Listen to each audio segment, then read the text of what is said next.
This is the core question, the big problem that every single business faces. It doesn't matter if you're a tiny startup or a global giant. Just having a great product, well, that's just the ticket to enter the game.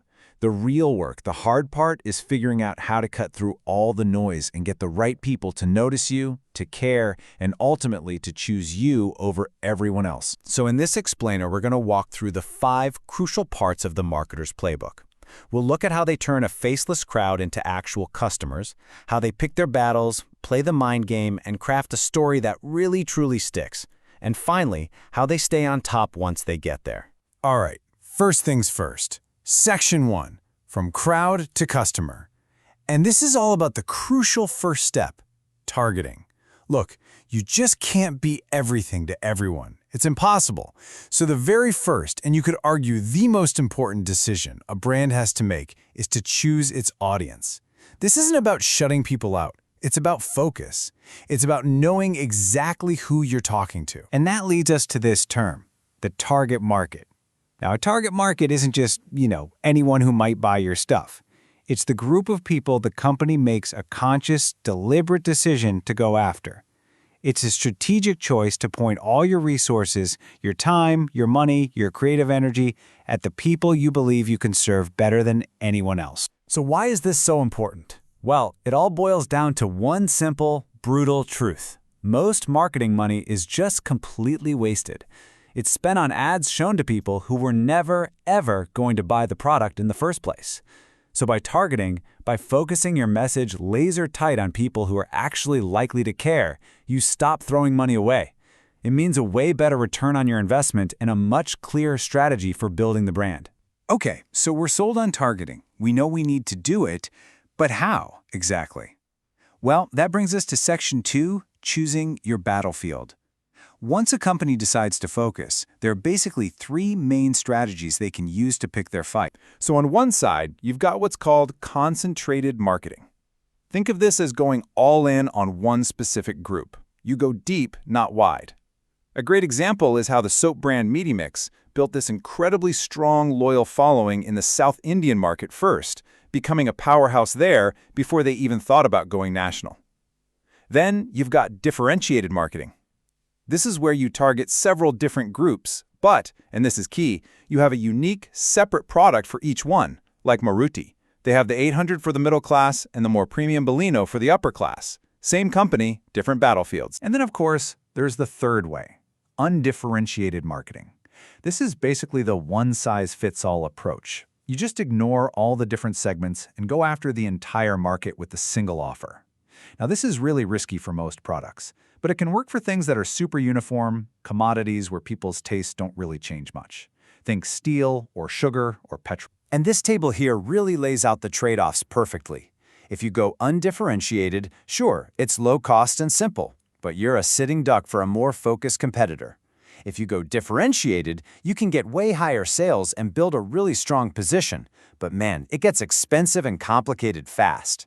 And with concentrated, you can become the absolute king of your niche, but you've basically put all your eggs in one basket. If that niche suddenly changes or shrinks, you're in big trouble.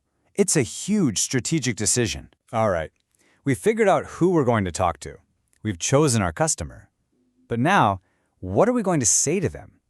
This brings us to Section 3, and maybe my favorite part of the whole playbook, the mind game. We're talking about positioning. The marketing legend Philip Kotler nailed it with this definition. Positioning isn't about the features of your product, it's about the place your product occupies in the consumer's mind.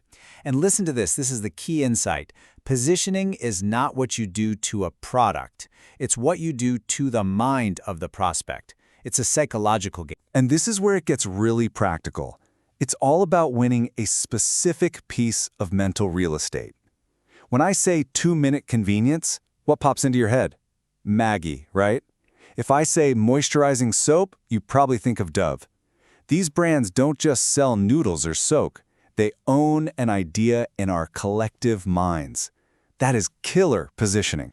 So, how in the world do they build this mental real estate? It's not some kind of magic trick, it's a very deliberate process. So let's get into section 4, crafting your story, and break down the 3-step process for winning that spot in your mind. And honestly, it's a beautifully simple flow. Step 1, you have to figure out what actually makes you different and hopefully better. Step 2, you can't scream about all of them. So you have to choose the right advantages, the 1 or 2 things that your target customers will care about the most. And then, step 3, you communicate that single-minded position over and over and over again. And, this is the most important part, you have to actually deliver on it. Your product has to live up to the story. But hold on, not all differences are worth talking about. To be a real winner, your advantage has to pass a pretty tough test, a checklist just like this one. Of course, it has to be important to the buyer and clearly distinctive from competitors, but here's a crucial one. It has to be preemptive, which is just a fancy way of saying it's hard for your competitors to copy. If anyone can copy your big advantage tomorrow, well, it's not much of an advantage, is it? And here's a quick pro tip, a classic trap to avoid. It's called confused positioning. This is what happens when a brand tries to be the fastest and the cheapest and the highest quality all at once. The result? Buyers are just left with a fuzzy, muddled image. They have no idea what you really stand for. In positioning, clarity is everything. So when you do all this work, the targeting, the picking the right advantage, the communicating it clearly, it all comes together to create one powerful thing, your value proposition. This is it. This is the simple, clear, compelling answer to the single most important question a customer has. Why should I buy your brand instead of all the others? But wait, just when you think you've done it, you've won that spot in the customer's mind, the job is not over. Not even close. Because here's the twist. The market never, ever stands still. Which brings us to our final section, staying on top. And to stay on top, you need to know about repositioning. This is the strategic move of actively changing your brand's position to keep up. Maybe customer values have changed. Maybe there's a new technology. Or maybe your first attempt at positioning just didn't work. The smartest brands don't just position themselves once. They know when it's time to adapt and reposition. And if you want an absolute masterclass in repositioning, you have to look at 7-Up. Think about it. Back in the day, how could they possibly compete against the giants, Coke and Pepsi? They knew they couldn't win the cola game. So what did they do? They changed the game. By brilliantly positioning themselves as the un-cola, they created a whole new category in people's minds. It was genius. They carved out a unique space for themselves that they still own today. So let's bring this all home. Let's turn it back to you. I want you to think about your favorite brand, a brand you are genuinely loyal to. Why? Why did you give it that valuable space in your mind?